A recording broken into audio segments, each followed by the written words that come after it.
Now let me do it in English. In today's weekly report, of course, the first thing that the government of Somalia gives importance is security. As you all know, there are ongoing operations to eliminate Al-Shabaab in many parts of the country. In addition, the second part of the operation led by the federal government of Somalia is expected to start soon. A breaking news we just received says that the Somali government forces are battling or combating militants of Al-Shabaab who try to carry out an attack in Baladul Amin in Lower Shabelle region in the southwest state of Somalia.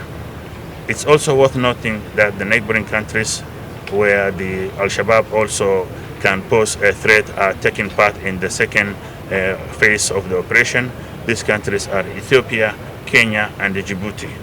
The risks of Al-Shabaab in Somalia will not be limited in this country, and that's why the neighboring countries are also ready to join this operation that will be led by the Somali government forces. It's also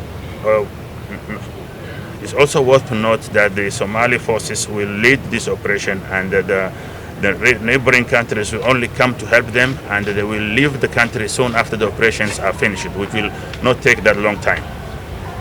This region of Horn of Africa is preparing to create complete stability, then focus on economic cooperation, social development, science, and integration of its people. As you will see in the weekly report of the government, there have been operations targeting the Kharijis Al-Shabaab in different areas, causing casualties to the terrorist group. Also, the judiciary and the law have been used to persecute or to bring to court some of the criminals of Al-Shabaab. In terms of good governance and accountability, the government has actively started implementing the recent decisions on accountability, administrative efficiency, and finance. The Prime Minister has launched a program to visit various ministries and government institutions in order to speed up the services provided to the people and strengthen the government performance. The Prime Minister also opened a conference to discuss fighting against fake news that is a threat to social cohesion, security, and the war to eliminate the Kharijis Al-Shabaab.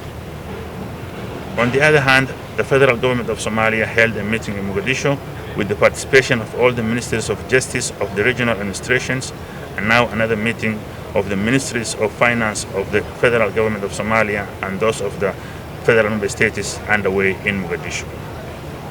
On other developments this week also, the government made good progress in terms of international relations. You are aware that Somalia has completed all the requirements for joining the East African Community EAC. The Somali government, led by President Hassan Sheikh Mohamud, has welcomed the move. If I give a brief explanation of the importance of joining this organization, it's that Somalia is regaining its status in the world and the region as a whole.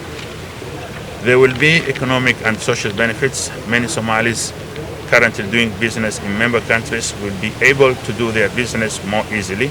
Somalis will also get some job opportunities and other opportunities. In general, this regional body during its existence has facilitated good relations, stability, and interaction among the 7 members in it, and Somalia will be the 8th member. Once again, we welcome the great diplomatic success that Somalia has secured.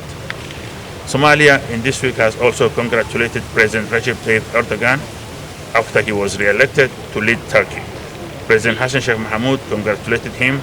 At the same time, he attended the inauguration in Ankara. The two presidents also had a special meeting to discuss in strengthening the relationship with the two countries.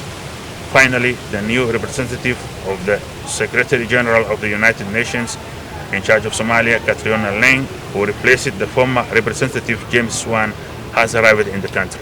Thank you very much.